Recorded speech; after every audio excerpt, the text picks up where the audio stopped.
Hi guys and welcome back to the channel Deepak Yadav Education. Welcome to the Daily Hindu News and Editorial Analysis of 21st of August 2022. तो guys आज है तारीख 21 अगस्त 2022 और है Sunday. देखेंगे आज के द हिंदू कंप्लीट न्यूज़पेपर को एनालाइज करेंगे। बट लेक्चर में आगे बढ़ने से पहले अगर आप लोगों को इस लेक्चर का पीडीएफ चाहिए तो क्या करना है, सबसे पहले डाउनलोड करना है टेलीग्राम, देन उसके बाद जाके सर्च बॉक्स में टाइप करना Deepak Yadav education UPSC. As you can see guys आप लोग को ये वाला चैनल मिल जाएगा, इस पर क्लिक करना और जाकर इस चैनल को ज्वाइन कर लेना।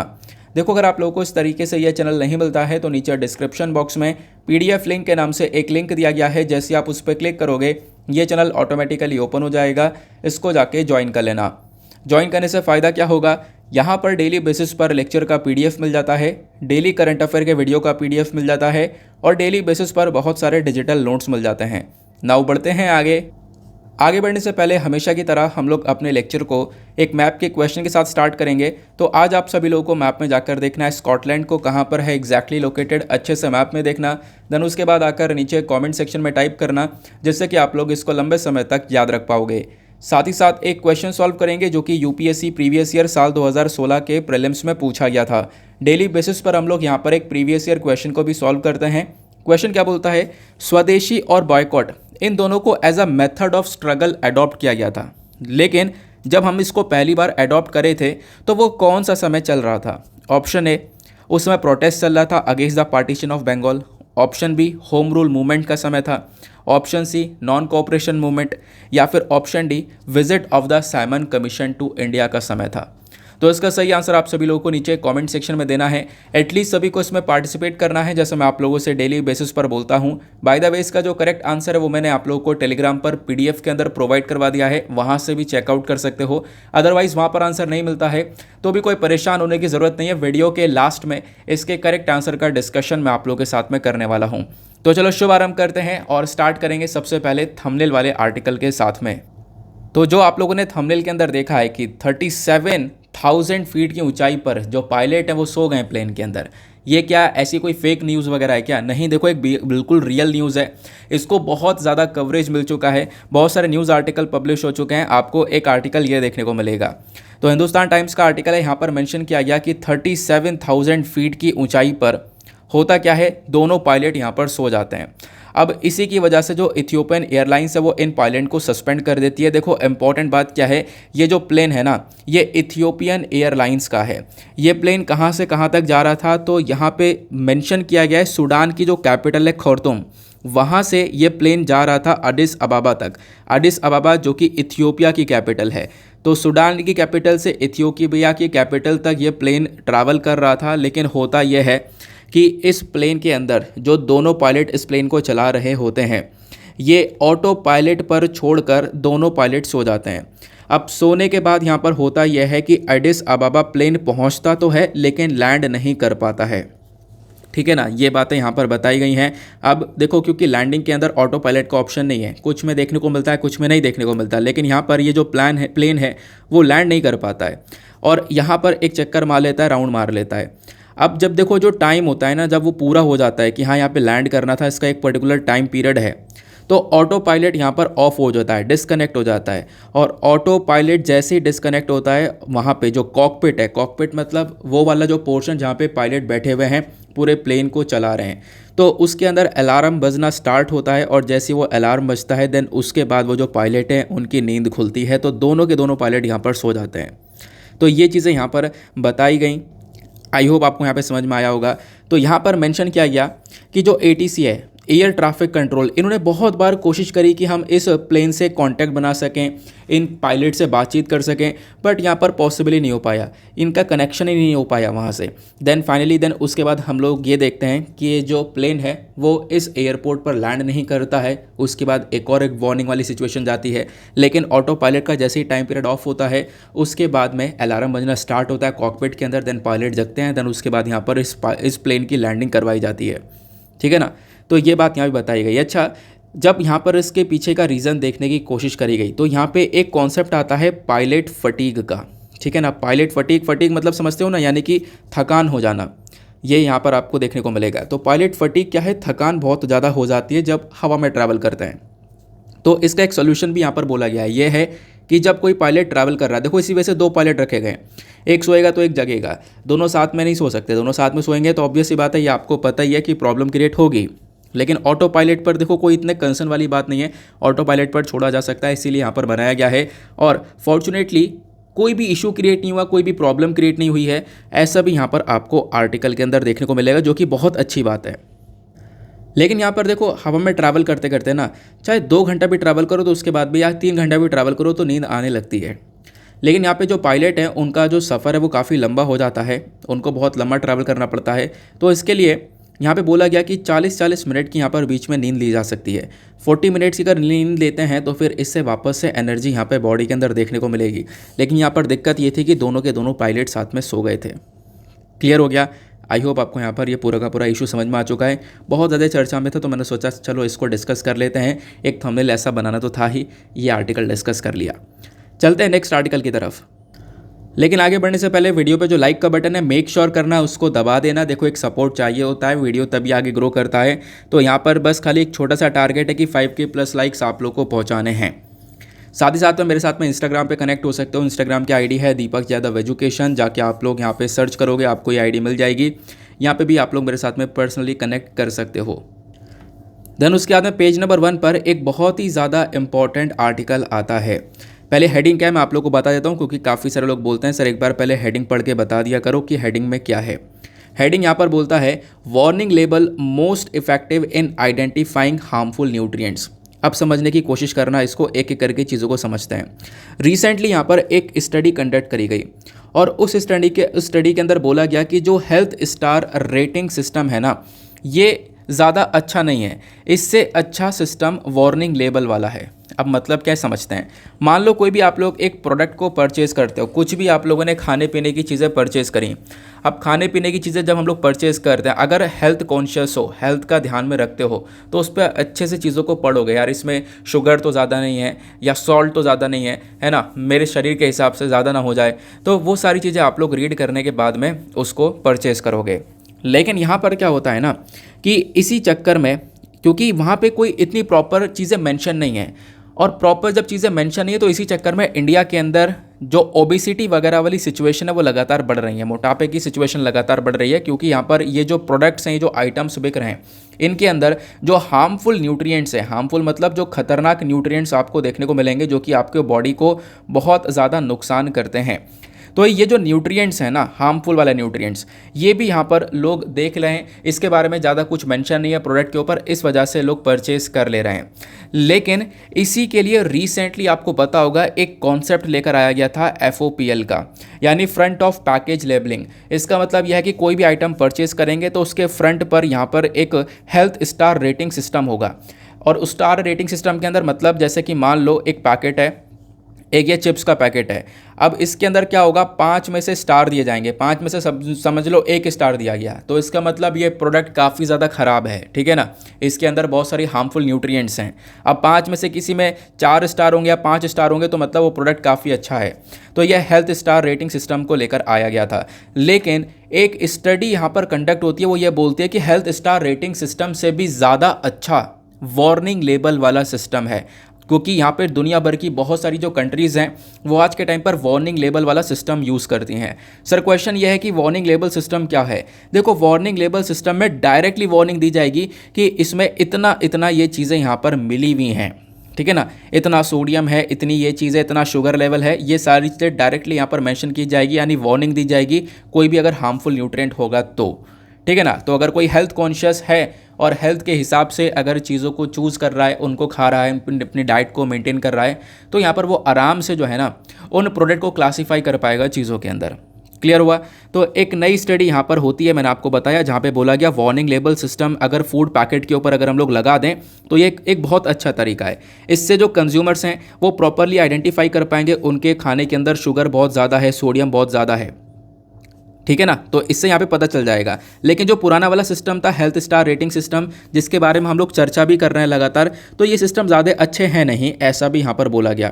और बहुत सारी दुनिया भर की कंट्रीज़ जो हैं वो भी हेल्थ स्टार रेटिंग सिस्टम को छोड़कर वार्निंग लेबल वाला सिस्टम यहाँ पे यूज़ कर रही हैं, तो ये स्टडी के अंदर पब्लिश होता है। आई होप आपको क्लैरिटी मिली है। अब मैं आपको थोड़ा सा इसका बैकग्राउंड कवर करवाता हूँ, क्योंकि रिसेंटली ना हेल्थ स्टार रेटिंग सिस्टम काफ़ी ज़्यादा न्यूज़ में था। तो यहाँ पे रिसेंटली जो है ना फ्रंट ऑफ पैकेज लेबलिंग बहुत ज़्यादा चर्चा में था, क्योंकि बात ये की गई थी कि हम लोग जल्दी से इसको जो है इम्प्लीमेंट करेंगे। क्या इम्प्लीमेंट करेंगे? Star rating system. Star rating system से क्या होगा कि यहाँ पे जो लोग हैं वो पता लगा पाएंगे कि उनको क्या अच्छा खाना चाहिए, क्या नहीं खाना चाहिए। उसमें स्टार में से मतलब जैसे कि 5 स्टार हैं तो 5 स्टार में से कुछ स्टार दिए जाएंगे उस पर्टिकुलर फूड आइटम को। एग्जाम्पल के तौर पर ये देखो, जैसे कि ये है front of package labelling. Packet के ऊपर ये चीज़ें मेंशन है, भाई इसके अंदर इतना फैट है, इतना सैचुरेटेड फैट है, इतना शुगर है। इसको हम लोग फ्रंट ऑफ पैकेज लेबलिंग बोलते हैं। क्योंकि यहाँ पर इंडिया के अंदर जो सिचुएशन है थोड़ी सी ख़राब आपको देखने को मिलेगी। सबसे पहली चीज़ आप लोग ये वाला पिक्चर देखो, ये बेसिकली यहाँ पर हेल्थ स्टार रेटिंग सिस्टम के बेसिस पर आपको ये फूड आइटम देखने को मिलेगा। कैसे? तो आप यहाँ पर देख पा रहे होंगे, जैसे कि ये जो पर्टिकुलर आपको स्टार्टिंग में दिख रहा है ऑल ब्रेन कैलोग्स का ये वाला जो पैकेट है, इसको यहाँ पे 5 में से जो स्टार हैं वो कितने दिए गए हैं, ठीक है ना। इसको 5 में से 5 स्टार दिए गए हैं, तो इस वजह से इसको अच्छा बोला गया। जैसे फिर उसके बाद यहाँ पर इसको 5 में से 2 स्टार दिए गए, इसको 5 में से 4.5 स्टार दिए गए, तो ये सबसे बेकार हो गया। आप लोग यहाँ पर स्टार को देख के पहचानोगे इसमें काफ़ी सारे शुगर होगा, ये सारी चीज़ें होंगी, तो इस वजह से यहाँ पर इसको सिर्फ 2 ही स्टार मिले हैं। ये प्रोडक्ट ज़्यादा अच्छा है नहीं, तो आप ये परचेज़ नहीं करोगे। अगर यहाँ पे चूज़ करना होगा तो इस वाले को उठा लोगे, क्योंकि यहाँ पर इसको स्टार रेटिंग सिस्टम में सबसे ज़्यादा स्टार्स मिले हुए हैं, तो ये स्टार रेटिंग सिस्टम है। लेकिन यहाँ पे बोला गया स्टार रेटिंग सिस्टम से अच्छा है कि हम लोग वार्निंग लेबलिंग सिस्टम को स्टार्ट करें। इससे क्या होगा, डायरेक्टली वार्निंग मेंशन करेंगे। और आज के टाइम पर जो वार्निंग वाला लेबल लगा रहे हैं ना, वो कौन से देश हैं, तो आपको चिली और इजराइल देखने को मिलेगा। चिली और इजराइल ना, चिली इजराइल, उसके बाद मैक्सिको हो गया, उरुग्वे, ब्राज़ील, कोलंबिया, कनाडा, ये सब यहाँ पर डायरेक्टली वार्निंग लेबल लगा रहे हैं कि इसके अंदर ये चीज़ें हैं जो कि यहाँ पर ये डायरेक्टली हार्म कर सकती हैं, ठीक है ना। इससे क्या होगा, तुरंत एक आराम से जो है लोग अंडरस्टैंड कर पाएंगे सारी की सारी चीज़ों को। क्लियर हो गया?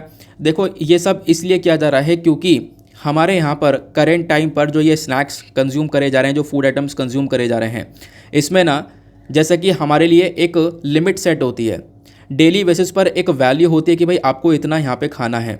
लेकिन जो पैकेट्स होते हैं, एग्जांपल मैं आपको बताऊं, जैसे चिप्स का पैकेट हो गया, तो इसके अंदर बहुत ही ज़्यादा सॉल्ट होता है। जितनी आपकी डेली बेसिस पर रिक्वायरमेंट है उससे कई गुना ज़्यादा यहाँ पर देखने को मिलता है।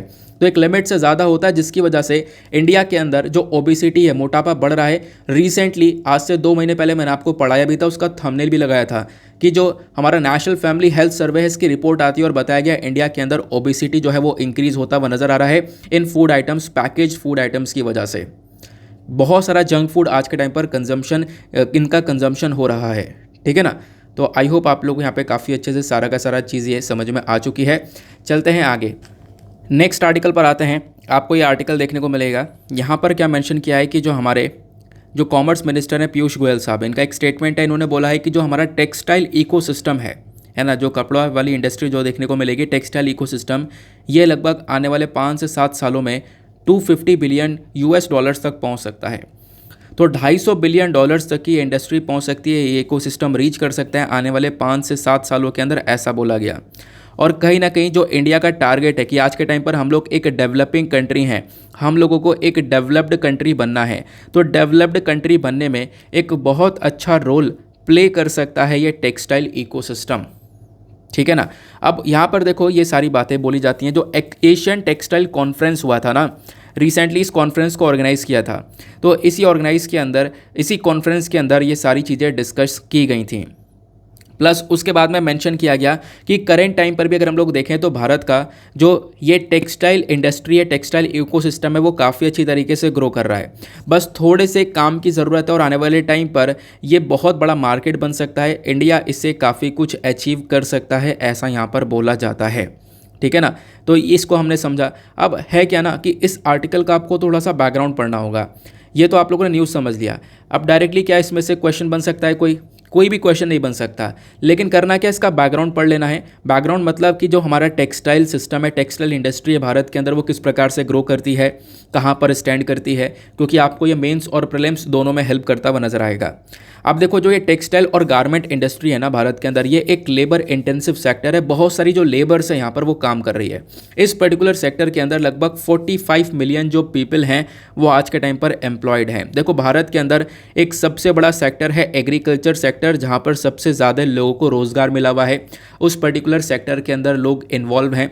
उसके बाद आपको इंडिया के अंदर दूसरा टेक्सटाइल और गारमेंट इंडस्ट्री देखने को मिलती है, यहाँ पर भी बहुत सारे लोगों को रोज़गार मिला हुआ है।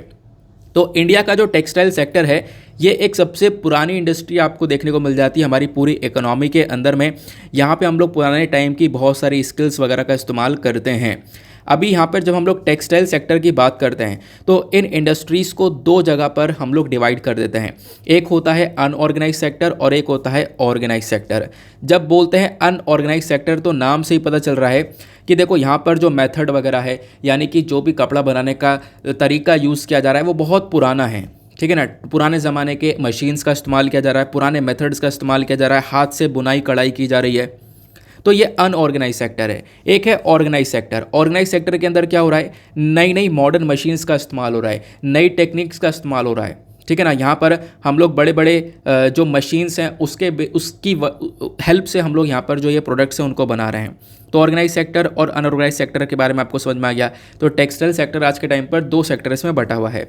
अब इस टेक्सटाइल सेक्टर का इंपॉर्टेंस क्या देखने को मिलेगा, सबसे पहली बात हमारा जो जीडीपी है, ग्रॉस डोमेस्टिक प्रोडक्ट, इसके अंदर हमारी ओवरऑल इकोनॉमी के अंदर 2.3% के आसपास का कंट्रीब्यूशन टेक्सटाइल सेक्टर से आता है। तो टेक्सटाइल सेक्टर इसीलिए काफ़ी इंपॉर्टेंट बन जाता है, प्लस बहुत सारा रोज़गार इस सेक्टर ने दे रखा है हमारे यूथ को।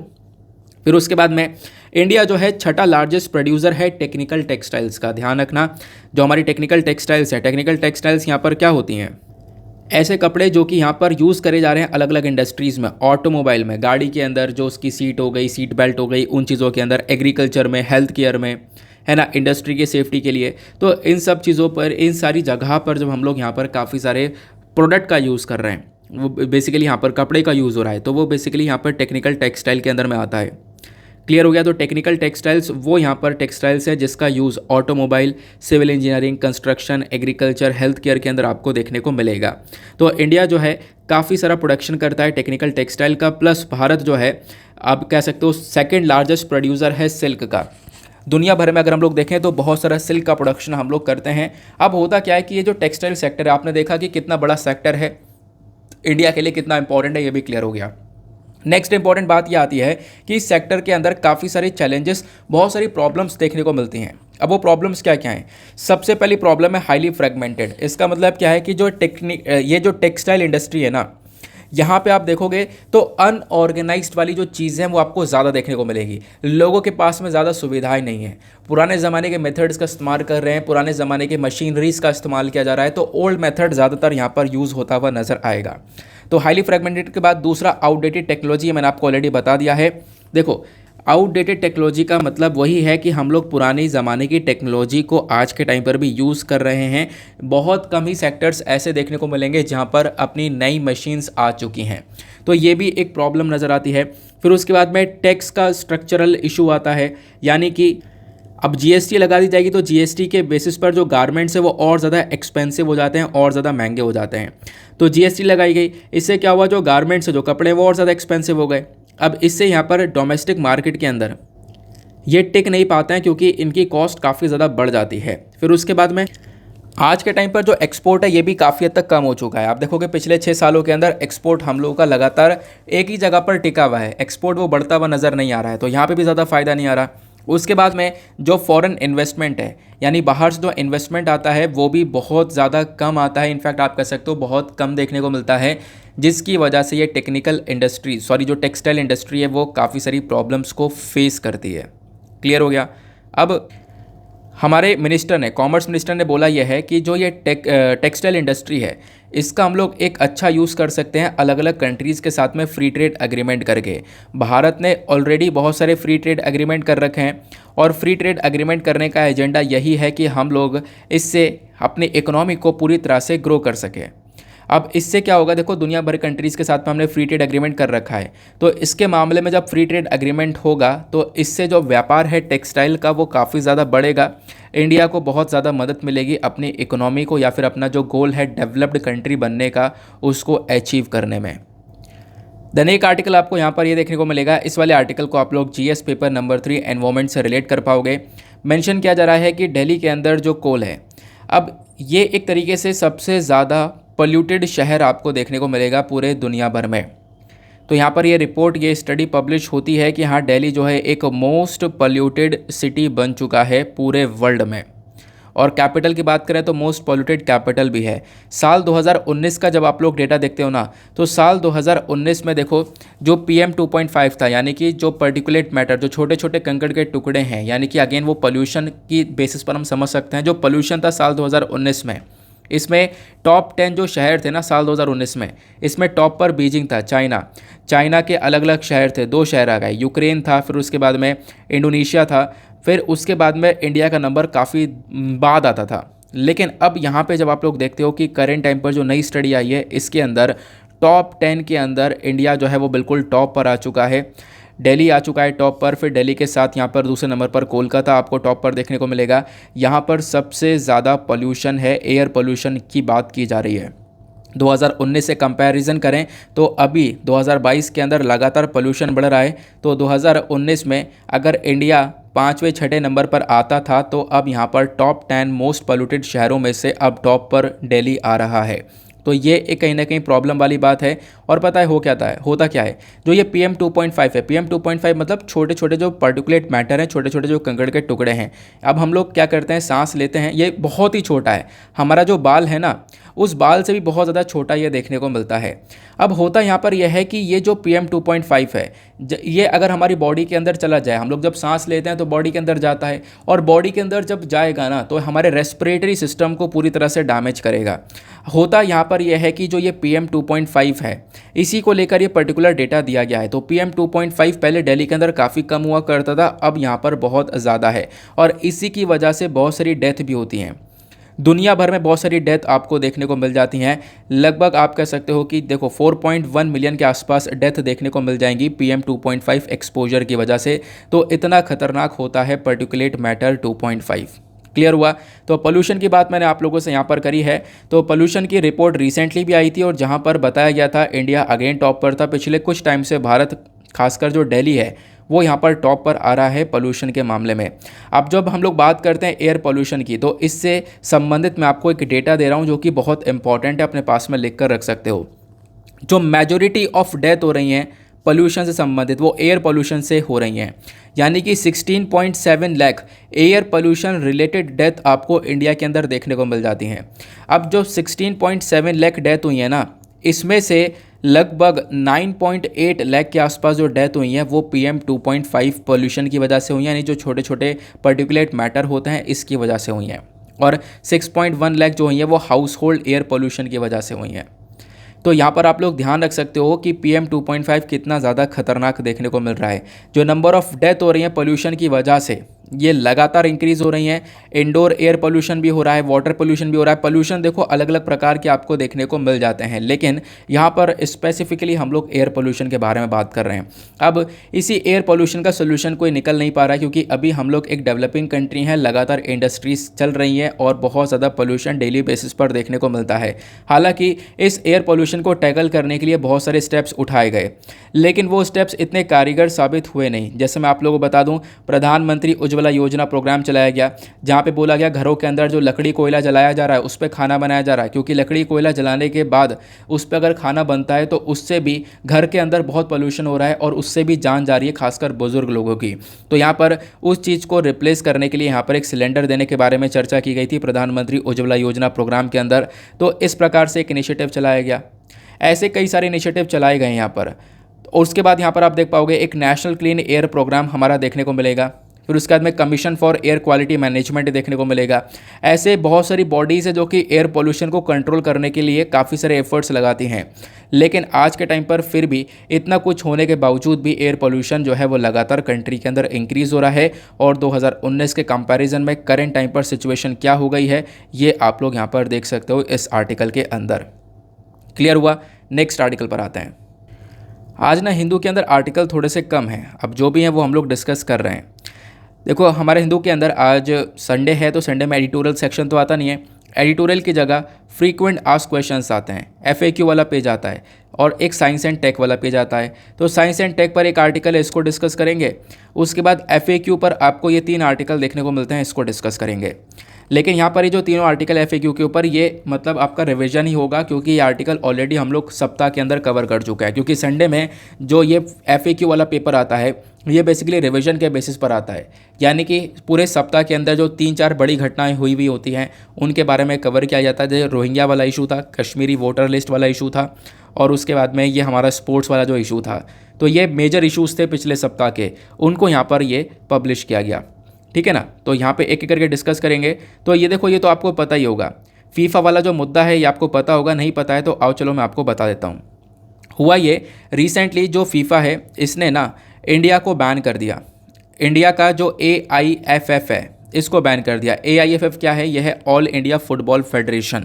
तो ऑल इंडिया फुटबॉल फेडरेशन को बैन कर दिया था, इसी वजह से ये न्यूज़ में था। मैं आपको समझाता हूँ एग्जैक्टली क्या सिनेरियो है। सबसे पहली चीज़ देखो, ये समझो, जब हम लोग बात करते हैं क्रिकेट की, तो क्रिकेट में इंडिया के पास में कौन सी बॉडी है? उसके लिए है BCCI, board of cricket control of India, है ना। तो हमारे पूरे क्रिकेट को संभालने के लिए, इंडिया के क्रिकेट को संभालने के लिए BCCI को बनाया गया है। अब इंटरनेशनल लेवल पर, यानी कि देखो हर देश का अपना खुद का क्रिकेट को संभालने के लिए क्रिकेट बोर्ड बना हुआ है, लेकिन इंटरनेशनल लेवल पर एक ICC बना हुआ है ना, एक और क्रिकेट बोर्ड बना हुआ है ICC, ये इंटरनेशनल लेवल का है। होता यहाँ पर यह है कि ICC के अप्रूवल के बाद जो ये BCCI या बाकी जो दुनिया भर की कंट्रीज़ के क्रिकेट बोर्ड को लेकर जो क्रिकेट बोर्ड बनाए गए हैं उनको अप्रूवल देता है, उसके बाद जाकर यहाँ पर ये लोग काम कर पाते हैं। मतलब BCCI का डायरेक्टली एसोसिएशन ICC के साथ में देखने को मिलेगा। वैसे ही हम फुटबॉल में देख सकते हैं। फुटबॉल में भारत का जो मतलब बोर्ड है वो है AIFF। AIFF की फुल फॉर्म क्या है तो मैंने आपको बता दिया, ऑल इंडिया फुटबॉल फेडरेशन। तो AIFF भारत का एक पर्टिकुलर बॉडी देखने को मिलेगी। अब दुनिया भर में मैंने आपको बताया अलग अलग कंट्रीज़ है, अलग अलग कंट्रीज़ के यहाँ पर अलग अलग आपको ये फुटबॉल के अंदर भी अलग अलग बोर्ड देखने को मिलते हैं। तो अब यहाँ पे फुटबॉल का जो इंटरनेशनल लेवल पर बोर्ड है वो है फीफा। ठीक है ना, ये आपको समझना है, वो है फीफा।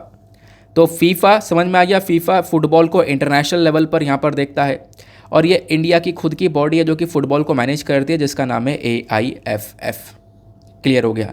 अब देखो यहाँ पर क्या होता है ना, रिसेंटली जो फीफा है इंटरनेशनल लेवल पर जो बॉडी है ये भारत को ब्लॉक कर देता है और बोल देता है कि जो भारत है, अब यहाँ पर भारत का जो AIFF है ये आगे गेम प्ले नहीं करेगा। और अगर फीफा ने बैन कर दिया AIFF को तो मतलब इंटरनेशनल लेवल पर हम लोग अपने फुटबॉल के मैचेस प्ले नहीं कर पाएंगे। ठीक है ना। तो इस बैन का मतलब क्या है? देखो, इस बैन का मतलब यह है कि डायरेक्टली इम्पैक्ट पड़ेगा हमारे फुटबॉल के मैचेस के ऊपर, इंटरनेशनल मैचेस के ऊपर।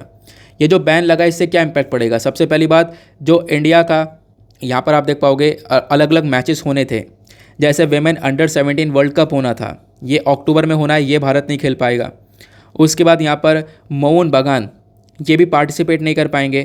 फिर उसके बाद में गोकुलम केरला ये भी यहाँ पर प्ले नहीं हो सकेगा। अगले वीक यहाँ पर एशियन वेमेन क्लब चैम्पियनशिप के अंदर मैच है, वो भी नहीं खेल सकेंगे। इंडिया की जो फ्रेंडलीज़ है अगेंस्ट सिंगापुर ये होने वाली है अगले महीने, तो ये भी यहाँ पर कैंसिल हो जाएगी। तो मतलब जो मैचेस है इंटरनेशनल लेवल पर फुटबॉल के इंडिया के, वो सारे मैचेस यहाँ पर कैंसिल होते हुए नज़र आएंगे अगर यहाँ पर ये हमारी इस पर्टिकुलर बॉडी AIFF को बैन कर दिया जाता है फीफा के थ्रू। तो क्लियर हो गया। अब यहाँ पर देखो क्वेश्चन ये है कि बैन क्यों किया गया, इसके पीछे का रीज़न है। अब फीफा ने यहाँ पर इसलिए बैन किया, फीफा ने यहाँ पर रिसेंटली बोला ये कि जो इंडिया के अंदर AIFF बॉडी है ना, इसके अंदर थर्ड पार्टी का एक बहुत बड़ा इन्फ्लुएंस देखने को मिलेगा। जैसे आर्टिकल में आपको दिख रहा है थर्ड पार्टी का इन्फ्लुएंस। अब थर्ड पार्टी का मतलब क्या है, इसको समझने की कोशिश करते हैं। देखो, जो यहाँ पर AIFF है इसके अंदर यहाँ पर क्या होगा, एक अध्यक्ष होते हैं। कौन होते हैं? एक अध्यक्ष यहाँ पर देखने को मिलेंगे, इसके एक मेंबर देखने को मिलेंगे जो कि इस पर्टिकुलर बॉडी को संभाल रहे होंगे।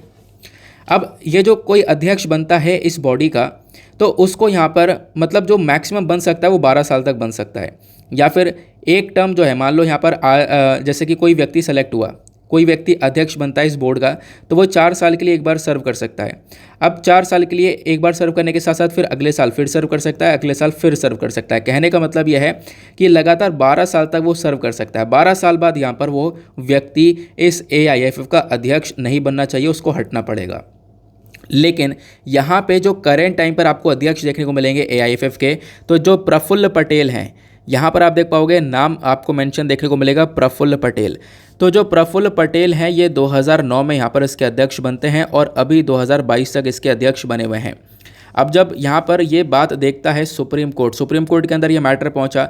सुप्रीम कोर्ट यहाँ पर देखो बोलता यह है कि सर देखो ये बिल्कुल गलत है, क्योंकि जो फीफा की गाइडलाइंस है, फीफा की गाइडलाइंस के अकॉर्डिंग बात करें तो अब यहाँ पर अध्यक्ष को चेंज करना चाहिए। और इसके लिए सुप्रीम कोर्ट ने एक कमेटी को भी बनाया था। उस कमेटी के अंदर 3 लोग थे, जैसे कि सुप्रीम कोर्ट के जज हो गए, उसके बाद गांगुली साहब हो गए, और भी इंपॉर्टेंट लोग थे। तो 3 लोगों की कमेटी को बनाया गया। इस कमेटी ने यहाँ पर डिसाइड किया चलो अब हम लोग यहाँ पर इलेक्शन करवाएंगे इस अध्यक्ष का। लेकिन वो कमेटी भी प्रॉपरली यहाँ पर इलेक्शन नहीं कंडक्ट करवा पाई, नया अध्यक्ष नहीं चुन पाई। तो सुप्रीम कोर्ट का एक बहुत बड़ा इन्वॉल्वमेंट यहाँ पर देखने को मिल रहा था। सुप्रीम कोर्ट बोल रहा था यार इंडिया के मैचेस बैन हो जाएंगे क्योंकि फीफा की गाइडलाइंस के अकॉर्डिंग काम नहीं हो रहा है, क्योंकि फीफा बोलता यहाँ पर यह है कि आपको अध्यक्ष चेंज करना होगा। लेकिन यहाँ पे अभी तक अध्यक्ष चेंज नहीं हुआ है, तो ये बात हो गई। लेकिन होता यहाँ पर यह है, जब ये बात फीफा को पता चलती है तो फीफा बोलता यह है कि जो थर्ड पार्टी फीफा ने बोला है सुप्रीम कोर्ट को। सुप्रीम कोर्ट इस मैटर में आ रही है और सुप्रीम कोर्ट यहाँ पर जो AIFF है इसके अंदर यहाँ पर इन्वॉल्वमेंट अपना दिखा रही है। तो थर्ड पार्टी का इन्वॉल्वमेंट बहुत ज़्यादा हो रहा है। इसी की वजह से हम लोग इंडिया का जो ये ऑल इंडिया फुटबॉल फेडरेशन है इसको बैन कर देते हैं और आने वाले टाइम पर भारत जो है फुटबॉल के मैचेस प्ले नहीं कर पाएगा। तो ये था पूरा का पूरा मुद्दा। आई होप आपको क्लियर हो चुका है। और ऐसी कहानियाँ ना अलग अलग देशों के साथ होती रही हैं। जैसे फीफा ने इराकी फेडरेशन को बैन कर दिया था 2008 में, 2009 में फिर एक बार और बैन कर दिया था इराक को, फिर 2014 में नाइजीरिया फेडरेशन को बैन कर दिया था, फिर 2017 में पाकिस्तान फेडरेशन को बैन कर दिया था, 2022 में जिम्बाब्वे और कीनिया को बैन कर दिया था। यहाँ पर सरकार का इंटरफेरेंस था इसकी वजह से। तो ऐसे यहाँ पर आप देख पाओगे अभी इंडिया को भी बैन किया गया है। आई होप आपको ये क्लैरिटी मिली है इस पूरे के पूरे इशू के बारे में। मैंने पहले भी आपको समझाया था बट आज थोड़ा सा और डिटेल से मैंने आपको समझा दिया है। नेक्स्ट आर्टिकल देखो। नेक्स्ट आर्टिकल से पहले कुछ मतलब स्टैटिक सी पोर्शन वाली बातें हैं वो यहाँ पर ज़रूर से ध्यान रखना। वो स्टैटिक पोर्शन क्या है? जैसे जो फीफा है, फीफा क्या है? फीफा एक इंटरनेशनल गवर्निंग बॉडी है जो कि फुटबॉल को गवर्न करने का काम करती है। फीफा को फाउंड किया गया था 1904 के अंदर, ध्यान रख सकते हो उसके बारे में, ठीक है ना। फिर उसके बाद में फीफा को फाउंड किया गया था 21 मई 1904 के अंदर। इसका हेडक्वार्टर आपको स्विट्ज़रलैंड के अंदर ज़ुरिक में देखने को मिलेगा। तो फीफा के बारे में क्लियर हुआ। उसके बाद ऑल इंडिया फुटबॉल फेडरेशन के बारे में ध्यान रखना। AIFF क्या है? देखो AIFF इंडिया के फुटबॉल सेक्टर को पूरी तरह से देखने का काम करता है। इसको बनाया गया था 23 जून 1937 में। इसका हेडक्वार्टर द्वारका दिल्ली में देखने को मिलेगा। और ये यहाँ पर आपको देखने को मिल जाती हैं बातें फीफा के साथ में, कब अफिलिएशन हुआ, कब हम लोग जुड़े हैं फीफा के साथ में, वो सारी बातें यहाँ पर बोली जाती हैं। तो ये स्टैटिक सी बातें हैं जो कि वनडे एग्जामिनेशन में पूछ ली जा सकती हैं। Next article. नौ एक आर्टिकल आपको ये देखने को मिलेगा, एक लोकेशन बहुत ज़्यादा न्यूज़ में, ध्यान रखना, वो है ज़ैपोरिज़िया। ज़ैपोरिज़िया बेसिकली क्या है? तो ये एक न्यूक्लियर पावर प्लांट है जो कि यूक्रेन में आपको देखने को मिलेगा। अब ये न्यूक्लियर पावर प्लांट ना बहुत ज़्यादा न्यूज़ में बना हुआ है जब से वॉर स्टार्ट हुई है। अब ये क्यों न्यूज़ में है, आओ डिस्कस करते हैं एक एक करके सारे पॉइंट्स को। इस वाले पिक्चर में आपको पूरी कहानी समझ में आने वाली है इस न्यूक्लियर पावर प्लांट से रिलेटेड। पहले मैं आपको एक बड़ी सी लोकेशन दिखाता हूँ, तो आपको ये वाला मैप देखने को मिलेगा। ये पूरा का पूरा यूक्रेन हुआ, इसके पीछे रशिया हुआ। अब यूक्रेन रशिया के बीच में आपको ये वाला जो पोर्शन दिख रहा है जहाँ पे मैंने ये रेक्टेंगल बनाया है, एक स्क्वायर बनाया है, यहाँ पे आपको ज़ैपोरिज़िया देखने को मिलेगा। ये ज़ैपोरिज़िया एक न्यूक्लियर पावर प्लांट है। अब ये बहुत ही ज़्यादा न्यूज़ में है क्योंकि अभी रिसेंटली यहाँ पे बॉम्बार्डिंग कर दी गई थी रशिया के थ्रू। फिर दुनिया भर में कंसर्न पैदा हुआ, दुनिया भर में चिंता पैदा हुई कि रशिया ने बॉम्बार्डिंग कर दी है, क्योंकि ये न्यूक्लियर पावर प्लांट है। यहाँ पे कोई भी घटना घटती है ना तो इसका इम्पैक्ट कई सालों तक यहाँ पर यूक्रेन झेलेगा, क्योंकि ये न्यूक्लियर पावर प्लांट है।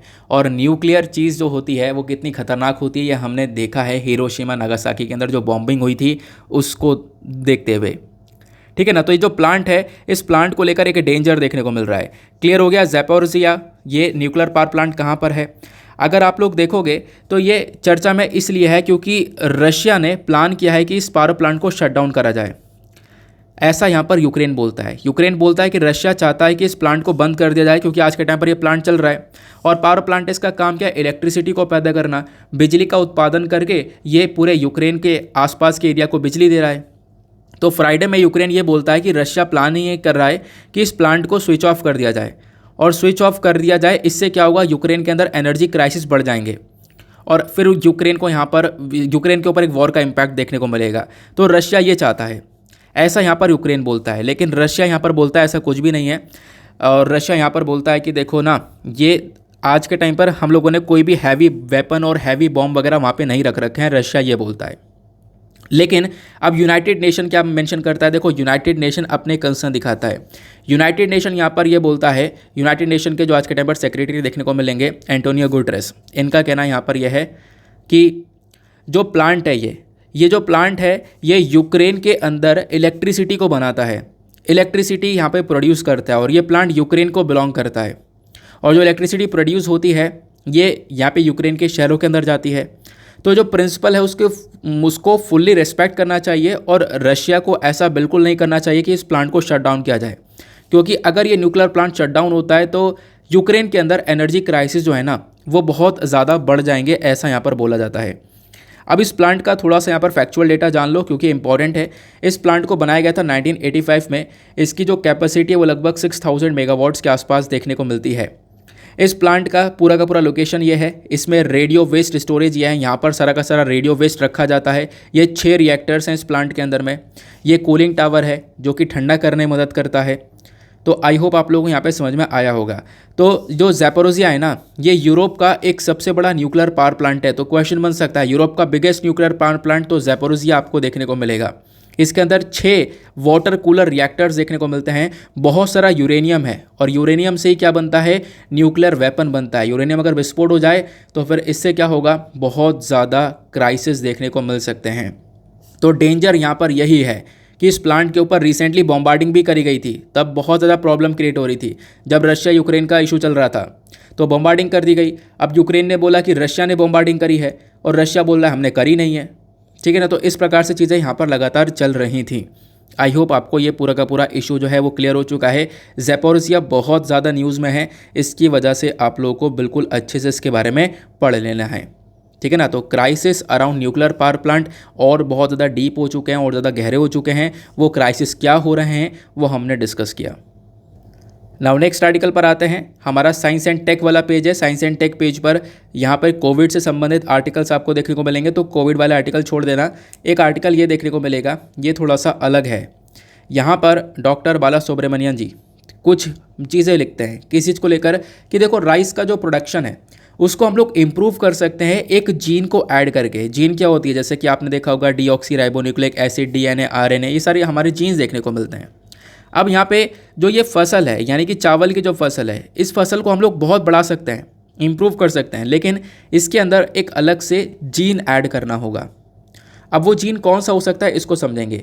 पहले तो यहाँ पर ऑथर बोलते ये हैं कि देखो जो ग्रीन रिवॉल्यूशन है, यहाँ पे हरी जो क्रांति आई थी यानी कि एग्रीकल्चर सेक्टर के अंदर जो हमने ग्रोथ पाई है 1960s के अंदर यहाँ पर ये स्टार्ट होता है। इसकी वजह से एग्रीकल्चर सेक्टर के अंदर बहुत सारी फसलें हम लोग उगाते हैं। ग्रीन रिवॉल्यूशन के अंदर 2 फसलों का एक बहुत बड़ा रोल था, चावल और गेहूँ का, राइस और वीट का, है ना। तो करेंट टाइम पर आप लोग देखोगे तो इसमें ना हम लोग यहाँ पर इसको जब ग्रो करते हैं तो बहुत सारी सिंचाई के लिए पानी लगता है, केमिकल फर्टिलाइज़र लगता है और पेस्टिसाइड लगता है, यानी कीड़ों को मारने वाली दवाइयाँ भी लगती हैं। उसके बाद जाकर इनकी फसल ग्रो हो पाती है। और इंडिया ने पिछले कुछ टाइम पे देखा है कि हमारे यहाँ पर चावल का प्रोडक्शन लगातार बढ़ता हुआ नज़र आया है।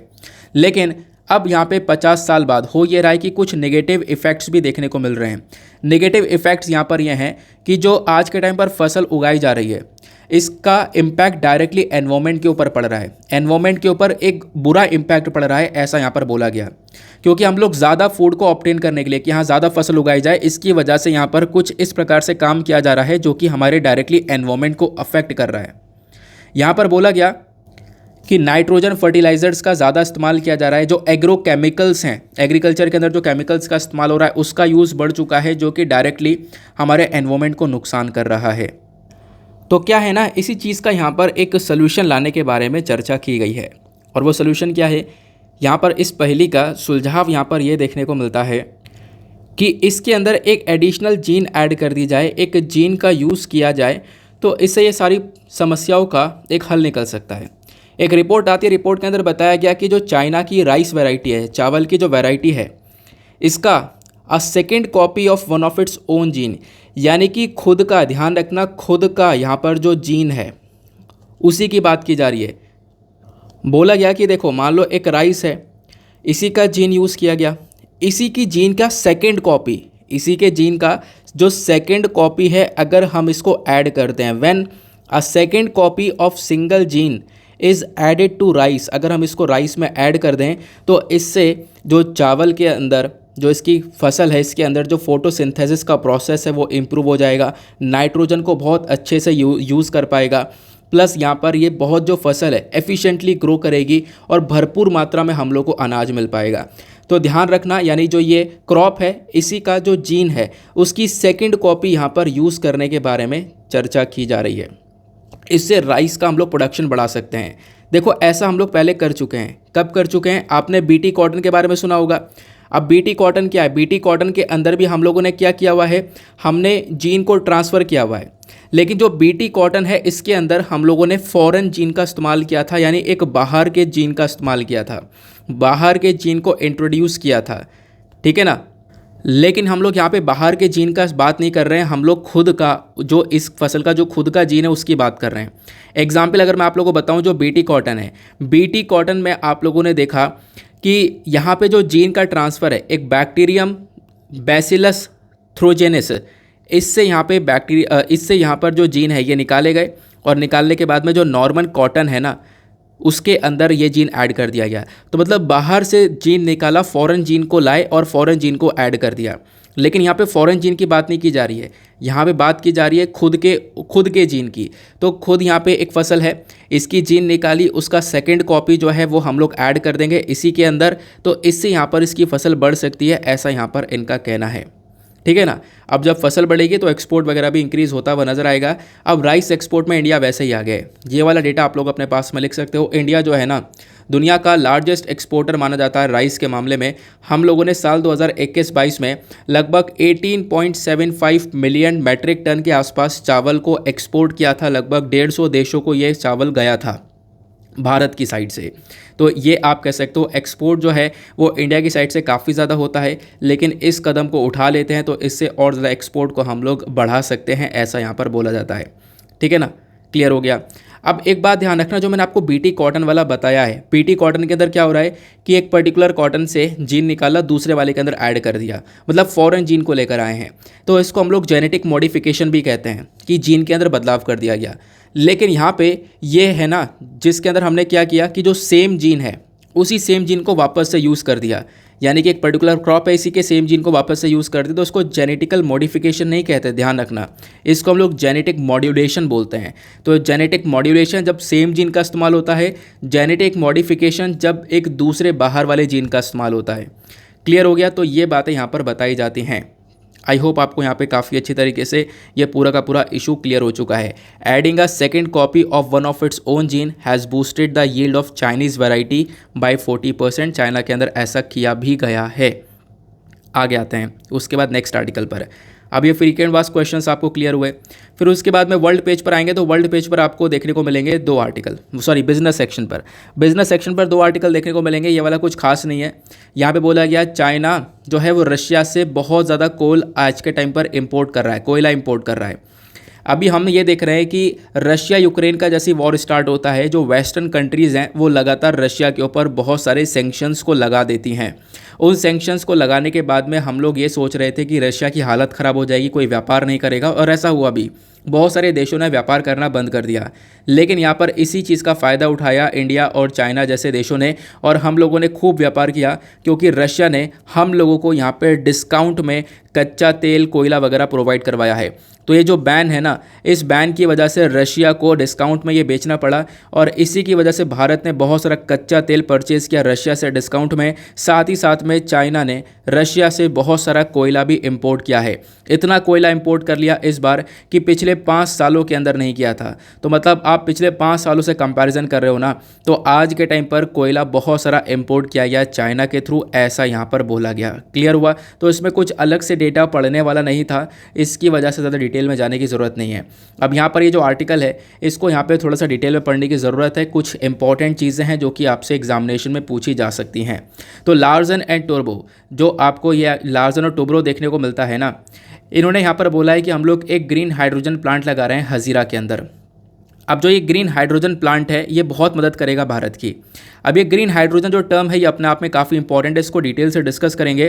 तो इस प्लांट को लगाया जा रहा है और आने वाले टाइम पर ऐसे और भी बहुत सारे प्लांट्स लगाए जाएंगे, ऐसा लार्सन एंड टूब्रो का कहना है। अब लार्सन एंड टूब्रो ने यहाँ पर प्लानिंग करी है कि 2035 तक, लगभग टू 2035 तक हम लोग क्या करेंगे, हम लोग यहाँ पर प्लान ये कर रहे हैं कि कार्बन न्यूट्रल हो जाएं। 2040 तक, 2040 तक कार्बन न्यूट्रल होने की बात की जा रही है, वाटर न्यूट्रलिटी की तरफ बढ़ने की बात की जा रही है, पॉल्यूशन को पूरी तरह से कम करने की बात की जा रही है। हम लोग क्लीन फ्यूल को अपनाएंगे, यानी कि आज के टाइम पर जैसे बिजली का उत्पादन हो रहा है तो बिजली को प्रोड्यूस करने के लिए कोयले को जलाया जाता है। कोयले को जला रहे हैं तो ऑब्वियस सी बात है बहुत सारा पॉल्यूशन हो रहा है। लेकिन यहाँ पर जो क्लीन फ्यूल है, क्लीन फ्यूल के अंदर क्या होता है कि हम लोग पॉल्यूशन नहीं करेंगे बिल्कुल भी, बिल्कुल साफ़ सुथरी तरीके से जो इलेक्ट्रिसिटी है उसका प्रोडक्शन करेंगे। तो बेसिकली यहाँ पर इसमें हमारा जो ग्रीन हाइड्रोजन है वो बहुत ज़्यादा मददगार रहने वाला है। ग्रीन हाइड्रोजन पूरी तरह से मदद करेगा कि हम लोग एक क्लीन एनर्जी को जनरेट कर सकें। क्लियर हो गया। अब ये ग्रीन हाइड्रोजन के बारे में चर्चा की जा रही है, एग्जैक्टली है क्या ये ग्रीन हाइड्रोजन, आओ थोड़ा डिटेल से हम लोग इसको समझते हैं।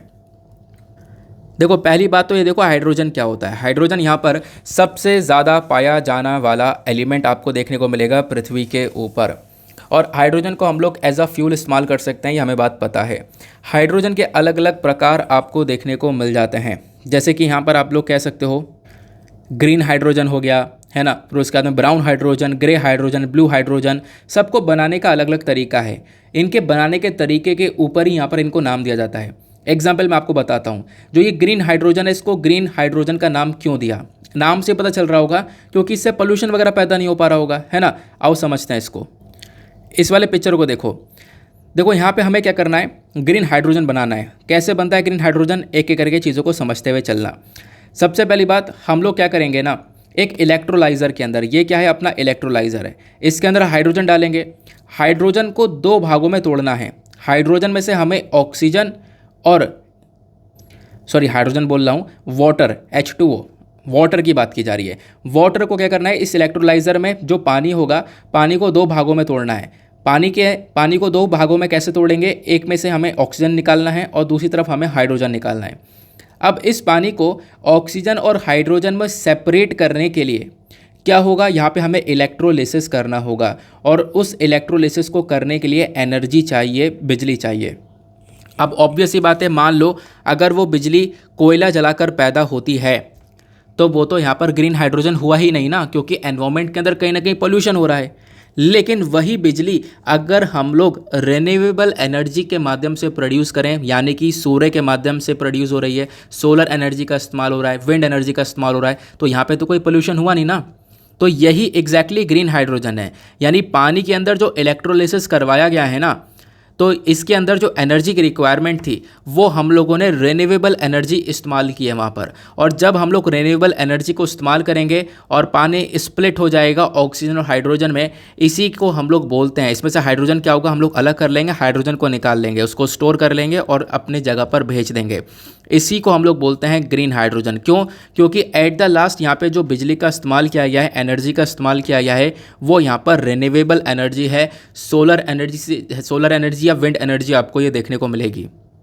लेकिन अगर यहाँ पे कोयले का इस्तेमाल किया गया होता, अगर कोयले वाली यहाँ पर इलेक्ट्रिसिटी का यूज़ किया गया होता, तो ये ग्रीन हाइड्रोजन नहीं कहलाता। आप लोग को ध्यान रखना है, ठीक है ना। तो क्या होता है ग्रीन हाइड्रोजन, आई होप आपको यहाँ पर एक अच्छे से क्लैरिटी मिल चुकी होगी। नाउ ग्रीन हाइड्रोजन के बाद में आप लोग देख पाओगे कि अलग अलग हाइड्रोजन के बारे में भी यहाँ पर बताया गया है।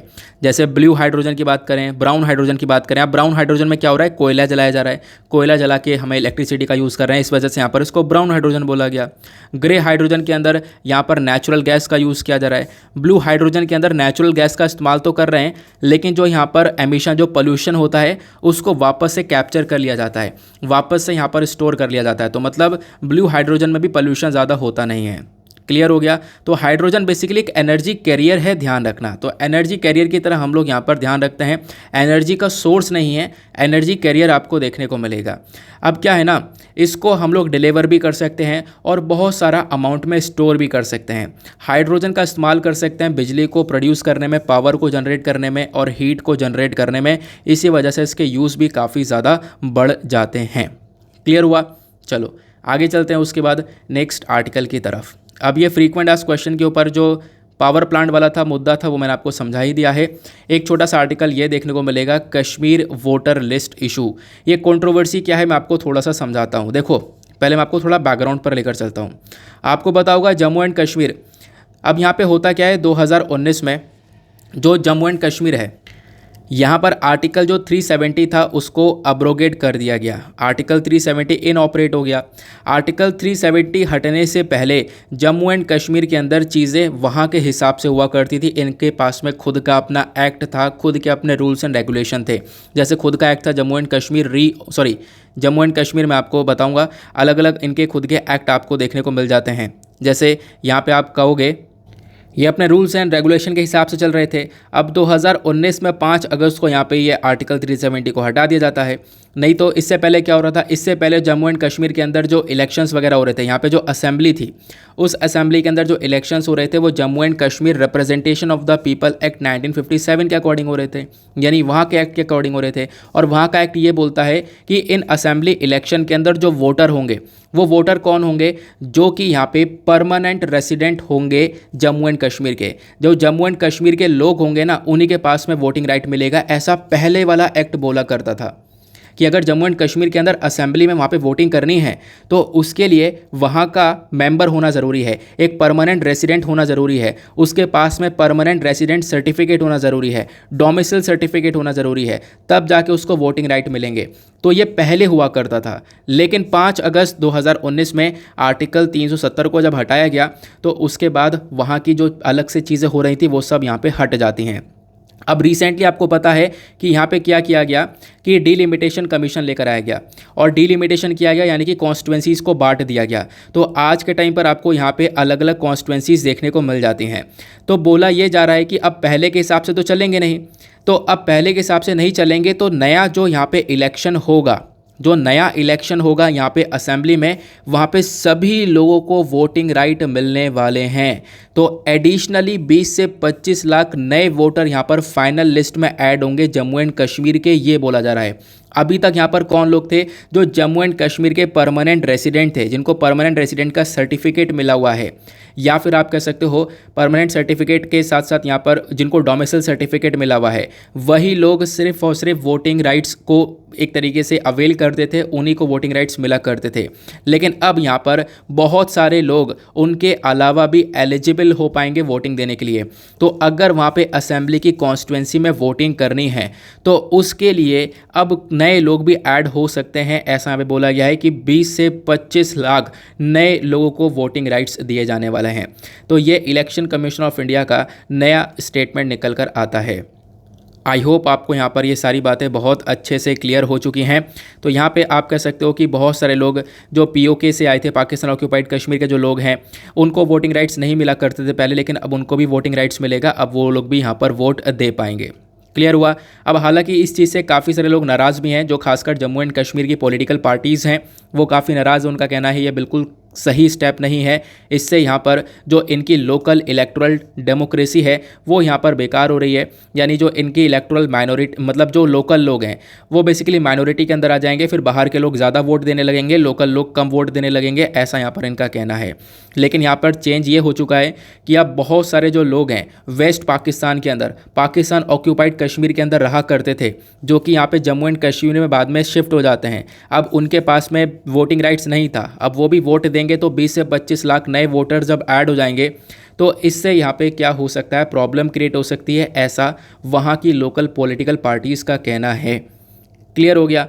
तो आई होप आपको यहाँ पर ये पूरा का पूरा इशू समझ में आ गया होगा। ये बेसिकली वहाँ के इलेक्टोरल रोल से संबंधित है कि पहले इलेक्शन के अंदर, आपको मैं सिंपल सा बता देता हूँ, जो इलेक्शंस होते थे पहले असेंबली के अंदर, वहाँ पे पहले वहीं के लोग दे सकते थे वोट। अब थोड़े से और ज़्यादा लोगों को यहाँ पे राइट्स मिल जाते हैं, वोटिंग पावर मिल जाती हैं वोट देने के। इसी को लेकर यहाँ पर ये इशू क्रिएट होता है। क्लियर हुआ। बाकी यहाँ पर एक लास्ट इशू आपको ये देखने को मिलेगा, what is India's policy on the Rohingya. अब रोहिंग्या वाला इशू आपको पता है कि मतलब ये बहुत ज़्यादा चर्चा में था, मैंने कल भी डिस्कस किया, परसों भी डिस्कस किया है। होता क्या, यहाँ पर जो रोहिंग्या कम्युनिटी है ना, ये आपको मुस्लिम कम्युनिटी देखने को मिलेगी जो कि म्यांमार से बिलोंग करती है। अब म्यांमार में क्या होता है, म्यांमार की जो मिलिट्री है वो इनको मार के भगा देती है, इनके ऊपर काफ़ी अत्याचार करती है, जिसकी वजह से ये लोग जो है रोहिंग्या वाले ये कुछ लोग तो इंडिया की साइड में आ जाते हैं, कुछ लोग बांग्लादेश में चले जाते हैं।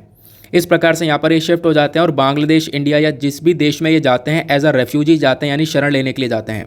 अब इंडिया के अंदर बहुत लंबे समय से आपको ये देखने को मिलेंगे। अब होता यह है कि बहुत लंबे समय से ये इंडिया के अंदर दिल्ली में रह रहे हैं। अब रिसेंटली यहाँ पर जो हमारे ministry of housing and urban affair हैं, उन्होंने एक स्टेटमेंट दिया। इन्होंने यहाँ पर ये बोला कि अब हम लोग इन लोगों को, यानी जो रोहिंग्या लोग हैं, रोहिंग्या वाली कम्युनिटी है, इनको हम लोग EWS जो इकोनॉमिकली वीकर सेक्शन वाला फ्लैट बनाया गया है, उनको फ्लैट देंगे। यानी रोहिंग्या कम्युनिटी उन फ्लैट में रह सकती है और जो बेसिक फैसिलिटीज़ है वो उनको प्रोवाइड करवाई जाएंगी। लेकिन होता क्या है, जैसे यहाँ पर ये ट्वीट आता है, इसके कुछ घंटे बाद मिनिस्ट्री ऑफ होम अफेयर्स का ट्वीट आता है। मिनिस्ट्री ऑफ होम अफेयर्स बोलती है कि ऐसा कुछ भी नहीं होने वाला, क्योंकि जो रोहिंग्या कम्युनिटी है ये इलीगल माइग्रेंट्स हैं और इनको यहाँ पर हम लोग अभी कोई भी अनाउंसमेंट नहीं हुआ है और यहाँ पे मिनिस्ट्री ऑफ होम अफेयर्स का बिल्कुल भी अप्रूवल नहीं मिला है। तो यहाँ पे इन रोहिंग्या को कोई भी फ्लैट नहीं मिलने वाला, ऐसा यहाँ पर मिनिस्ट्री ऑफ होम अफेयर्स का फिर एक स्टेटमेंट आता है, एक ट्वीट आता है। तो बेसिकली आप कह सकते हो कि जो ministry of housing and urban affair है, मिनिस्ट्री ऑफ होम अफेयर है, इन्हीं के बीच में कॉन्फ्लिक्ट हो जाता है। चीज़ें अभी क्लियर हैं ही नहीं कि इन रोहिंग्या को यहाँ पे ये फ्लैट मिलेगा या नहीं मिलेगा, ठीक है ना। तो ये चीज़ें आपस में यहाँ पर इशू क्रिएट हो गया इन मिनिस्ट्रीज़ के अंदर, ऐसा बोला गया। हालांकि हमारे मिनिस्ट्री ऑफ होम अफेयर्स ये बोलते हैं कि देखो यहाँ पे क्या है ना, ये इलीगल माइग्रेंट्स हैं जो बाहर से आए हैं लीगल तरीके से, इनको यहाँ पे शरण दे दी गई है, लेकिन यहाँ पर इनको डिपोर्ट करना है, इनको वापस से भेजना है। सिचुएशन जैसे संभलेगी वापस से यहाँ पर इनको भेजा जाएगा, नहीं तो फिर इंडिया के अंदर रेफ्यूजी क्राइसिस हो जाएगा। भारत के अंदर जो लोकल लोग हैं उनको प्रॉब्लम्स होने लगेंगी अगर ऐसा होता रहेगा तो। प्लस एक और चीज़ ही बोली गई है कि इंडिया जो है इन रेफ्यूजीज़ के लिए कुछ नहीं करेगा। क्यों? क्योंकि होता क्या है, रेफ्यूजीज़ को लेकर, इन शरणार्थियों को लेकर एक इंटरनेशनल लेवल पर अग्रीमेंट है, उस अग्रीमेंट को हमने साइन ही नहीं किया है। बहुत सारी कंट्रीज़ ने साइन कर रखा है। अब साइन कर रखा है तो इसका मतलब जो भी शरणार्थी आएंगे शरण लेने के लिए, उन कंट्रीज़ के अंदर जिन कंट्रीज़ ने इस एग्रीमेंट को साइन किया होगा, तो उन कंट्रीज़ को क्या करना होगा, उनकी पूरी तरह से मदद करनी होगी। लेकिन इंडिया ने इसको साइन ही नहीं किया। India is not a signatory to the 1951 UN convention related to the status of refugees, ये बोला गया। तो भारत वैसे भी यहाँ पर इनको नहीं रखेगा, ये भी आपको मुद्दा देखने को मिलता है। तो मिनिस्ट्री ऑफ होम अफेयर्स ये बोलती है कि बहुत सारे फॉरेन और इलीगल इमिग्रेंट्स हैं जिनको वापस भेजना भी बहुत ज़्यादा ज़रूरी है। इंडिया के अंदर रहेंगे तो बहुत सारी प्रॉब्लम्स क्रिएट होंगी और रेफ्यूजी क्राइसिस इंडिया के अंदर देखने को मिल सकता है, जैसा हमने बांग्लादेश के अंदर भी देखा था। क्लियर हुआ? तो ये पूरा स्टेटमेंट था रोहिंग्या इशू को लेकर। ये मैंने आपको समझाया कि मिनिस्ट्रीज़ के बीच में क्या डिस्प्यूट देखने को मिला है। इकोनॉमिकली वीकर सेक्शन, जो फ्लैट बनाए गए इकोनॉमिकली वीकर सेक्शन लोगों के लिए, वो फ्लैट पहले देने के बारे में चर्चा की गई, लेकिन बाद में यहाँ पर मिनिस्ट्री ऑफ होम अफेयर्स बोलते हैं कि नहीं, यहाँ पर कोई भी ऐसा डायरेक्टली स्टेटमेंट हम लोग नहीं देंगे और डायरेक्टली यहाँ पर कोई भी फ्लैट प्रोवाइड नहीं किया जाएगा। क्लियर हो गया? तो इनके बीच में एक इशू सा देखने को मिला था रिसेंटली। तो ये पूरा का पूरा आर्टिकल था। बाकी आज संडे है, आपको पता होगा संडे में एडिटोरियल्स नहीं आते हैं। एडिटोरियल्स की जगह ये पेज आते हैं कुछ, जो कि हमने अभी डिस्कस करें। साथ ही साथ में आपको पता होगा संडे में हम लोग कोई भी मेंस का क्वेश्चन भी नहीं लेते हैं। तो अब आज का हमारा जो प्रीलिम्स का क्वेश्चन था वो क्या था? साल 2016 का क्वेश्चन था, स्वदेशी और जो बॉयकॉट है इन दोनों को अडॉप्ट किया गया as a method of struggle पहली बार कौन से समय पे अडॉप्ट किया गया था? तो इसका करेक्ट आंसर आपको ऑप्शन ए देखने को मिलेगा। स्वदेशी और बॉयकॉट को स्टार्ट किया गया था जब पार्टीशन ऑफ बंगाल हुआ। तो पार्टीशन ऑफ बंगाल के अगेंस्ट में यहाँ पर इन दोनों ही मूवमेंट को स्टार्ट किया गया था 1905 में। आई होप आपको यहाँ पर इसके बारे में पता था। नाउ इसी के साथ में करते हैं हम लोग अपने लेक्चर को समाप्त और मिलते हैं आप लोगों से अगले वीडियो में। आज के लिए bye bye, have a nice day, thank you and जय हिंद।